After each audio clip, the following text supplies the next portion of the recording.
Bonjour à tous et bienvenue dans le décryptage de RTI présenté par Sasa. Nous poursuivons la série sur le portefeuille d'identité numérique avec un focus aujourd'hui sur ses fonctionnalités.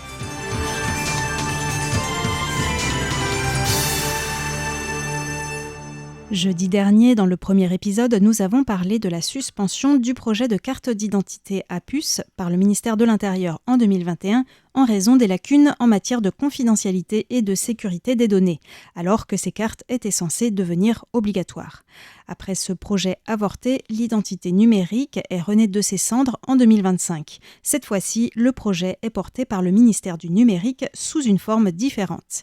Il s'agit d'un portefeuille d'identité numérique. Contrairement à la carte d'identité à puce, ce n'est pas une carte physique, mais une application qui permet de stocker des justificatifs d'identité, d'attributs et de compétences sur son téléphone portable et de présenter, le cas échéant, ces preuves à des institutions publiques ou des entreprises. Contrairement au portefeuille France Identité, le portefeuille taïwanais ne contient pas l'équivalent de la carte d'identité, justement en raison des problèmes rencontrés avec le projet de carte d'identité à puce. D'ailleurs, son nom en mandarin ne contient pas le mot identité. Shuwei Pingzheng Pijia se traduit littéralement par portefeuille de certificat numérique, mais en anglais, il a été traduit par Taiwan Digital Identity Wallet.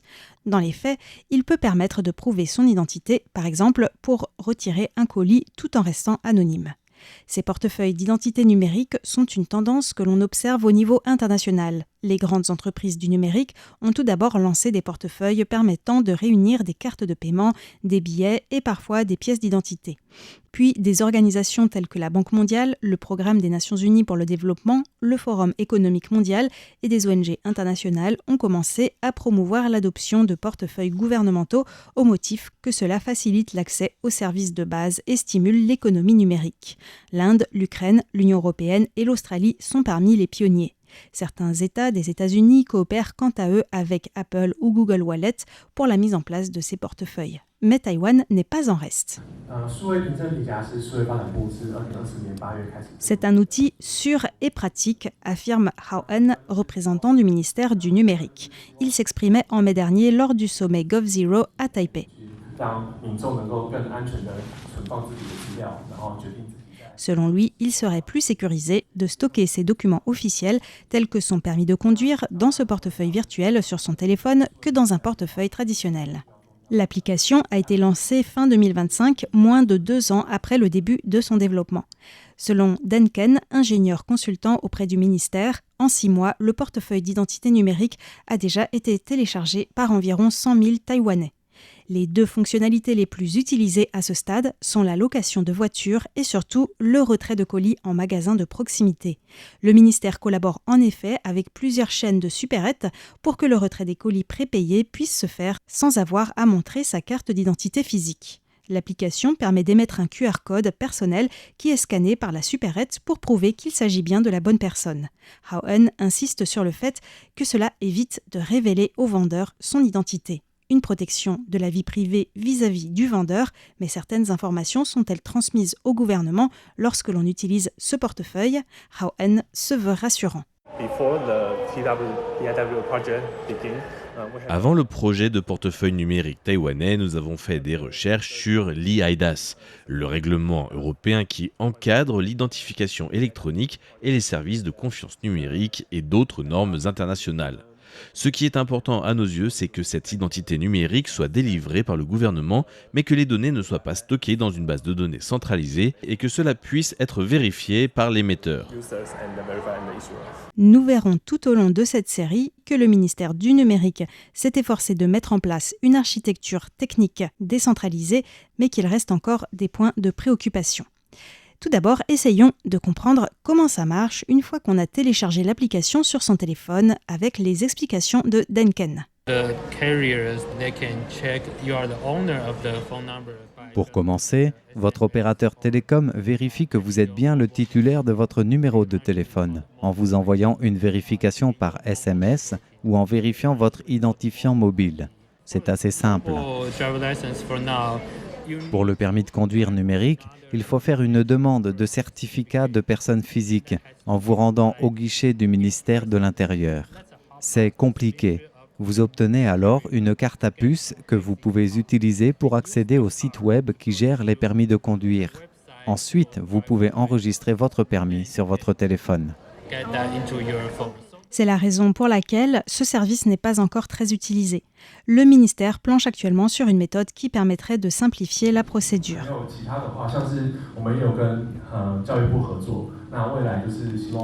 Lors de la conférence, Hao En a expliqué que d'autres fonctionnalités étaient en développement. Une collaboration avec le ministère de l'Éducation devrait permettre à terme d'intégrer les diplômes à ce portefeuille. L'avantage serait de pouvoir prouver leur authenticité et éviter les diplômes falsifiés sur les sites de recherche d'emploi. Une autre fonctionnalité envisagée, mentionnée par Hao En, serait d'utiliser ce portefeuille d'identité numérique pour le contrôle des entrées et sorties dans les écoles, les universités et pour les prêts en bibliothèque. Même si le gouvernement affirme qu'il ne sera pas obligatoire, on peut s'interroger sur les disparités que cela entraînera entre les élèves. Certains pourraient être tentés de railler ceux qui n'ont pas de téléphone portable. Les risques de discrimination ne s'arrêtent d'ailleurs pas là et nous en parlerons dans un prochain décryptage. Pour le moment, le ministère n'envisage pas d'y inclure la carte de sécurité sociale, car à Taïwan, cette carte à puce possède déjà sa propre application numérique mobile. Zhou Guanru, de l'Association taïwanaise pour les droits humains, nous explique quelle est la principale préoccupation de l'association. Lorsque le gouvernement présente le portefeuille d'identité numérique, il met en avant les nouvelles technologies qui permettent de protéger ceci ou cela. Mais il n'existe pas de règles claires régissant ces technologies, ni les interactions de ces technologies entre elles, que ce soit en matière de sécurité ou de transmission des données. En ce qui concerne la technologie Zero Knowledge, elle ne suffit pas pour préserver la vie privée des utilisateurs. Par exemple, si je vais dans un magasin acheter de l'alcool à Taïwan, je dois prouver que j'ai plus de 18 ans en montrant une pièce d'identité, et le vendeur doit faire le calcul à partir de ma date de naissance. La technologie Zero Knowledge permet de ne pas montrer sa carte d'identité et sa date de naissance, mais juste de montrer si oui ou non j'ai plus de 18 ans à travers une application sur téléphone mobile. Mais dans la plupart des secteurs, une simple réponse par oui ou par non ne suffit pas. Par ailleurs, le véritable enjeu est de savoir comment l'autorité émettrice, l'organisme gérant la transmission des données par application, qu'il s'agisse d'un gouvernement ou d'une entreprise, et les opérateurs de vérification gèrent concrètement les transmissions de données. Est-ce que les tiers vérificateurs doivent informer les organismes émetteurs que des informations ont été transmises? On ne peut pas compter uniquement sur la technologie pour obtenir des garanties.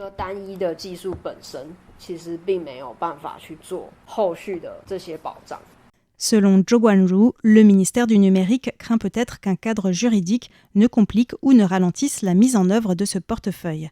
Le consultant auprès du ministère Danken pense plutôt que l'absence de cadre légal vient du fait que le ministère du numérique, créé il y a seulement 4 ans, n'a pas assez d'influence au sein du gouvernement pour porter un tel projet de loi qui a vocation à être transversal. Par ailleurs, Zhou Guanru regrette le manque de transparence du ministère du numérique. Selon elle, il n'a pas tenu ses promesses en matière de divulgation des informations concernant les appels d'offres. Cela aurait permis à la société civile de consulter des experts indépendants et de formuler des recommandations. Même s'il y a aussi des points positifs, le ministère n'a pas non plus dévoilé le code source du portefeuille dans son intégralité.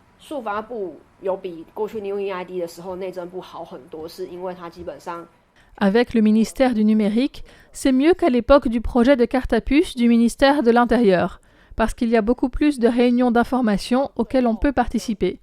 Je regrette toutefois que ces discussions n'aient pas abouti à l'élaboration de normes. Malheureusement, nous n'avons constaté aucun résultat concret et il y a encore un manque de transparence.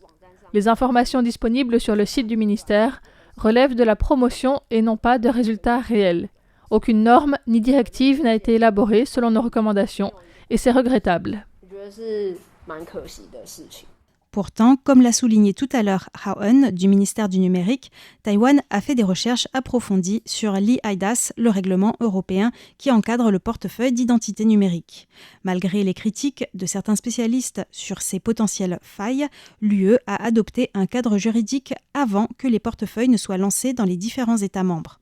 Mais comme l'explique Danken, Taïwan a préféré le lancer avant d'adopter un cadre juridique. The Chinese identity body started by learning from Europeans. Le portefeuille d'identité numérique taïwanais s'est inspiré de l'infrastructure européenne, notamment en ce qui concerne les normes techniques à adopter. Par exemple, le fait d'avoir une liste de confiance, c'est-à-dire une liste d'émetteurs et de vérificateurs agréés pour opérer dans le cadre de ce système. Nous nous sommes inspirés de la manière dont l'infrastructure européenne encadre les différents acteurs de l'écosystème, mais nous n'avons pas adopté de loi. Nous avons commencé par la mise en œuvre. Sur un sujet aussi complexe et avec autant d'implications que celui-ci, le cadre juridique et l'architecture du système sont en réalité tous les deux importants. Adopter une loi d'abord ne garantit pas l'absence de problèmes. Comme l'a analysé l'ONG autrichienne de défense des droits civiques et des libertés fondamentales à l'ère du numérique, Epicenter.works, les objectifs de la Commission européenne dans son règlement eIDAS sont tout à fait louables. Protection de la vie privée, contrôle par les utilisateurs, minimisation des données, etc. Cependant, en parallèle, la Commission propose des règles techniques qui compliquent la mise en œuvre de ces objectifs dans la pratique. À ce jour, Epicenter.works relève encore des lacunes sur plusieurs points, dont la pseudonymisation, l'obligation de données biométriques, les protections anti-profilage insuffisantes et l'absence d'audit indépendant. L'idéal serait donc que la loi soit accompagnée d'une architecture technique empêchant les abus et tout cela accompagné d'audits réguliers réellement indépendants pour mettre en lumière les éventuelles failles. Pour revenir à Taïwan, le ministère du numérique met en avant le fait que le portefeuille d'identité numérique n'est pour le moment qu'un projet pilote. Mais pour Zhou Guanru, même si les fonctionnalités sont encore limitées, cela n'a rien d'expérimental, car tout un chacun peut déjà l'utiliser dans sa vie quotidienne. S'il y a des problèmes, ce seront des problèmes bien réels. Warren Liu, chercheur en sciences sociales, qui a fait partie d'un groupe de réflexion sur le portefeuille d'identité numérique au sein du ministère, évoque les risques potentiels. Je pense qu'à l'ère du numérique, et plus particulièrement à une époque marquée par l'essor de l'IA générative et la recrudescence des fraudes, l'identité numérique est indispensable. Cependant, à Taïwan, le projet de nouvelle eID, une carte d'identité à puce, avait suscité la controverse il y a quelques années. Jusqu'à présent, la plupart de ces systèmes ont été mal conçus. De nombreux problèmes fondamentaux n'ont pas été résolus. C'est pourquoi les associations citoyennes et les experts en cybersécurité s'inquiètent en particulier de 3 points: le risque de surveillance accrue, l'obligation d'utilisation et la centralisation des failles de sécurité. Les portefeuilles d'identité numérique ont donc des avantages, mais ils comportent aussi bien sûr des risques de surveillance, d'obligation et de sécurité. C'est ce que nous allons approfondir tout au long de cette série. Je vous donne donc rendez-vous la semaine prochaine pour la suite.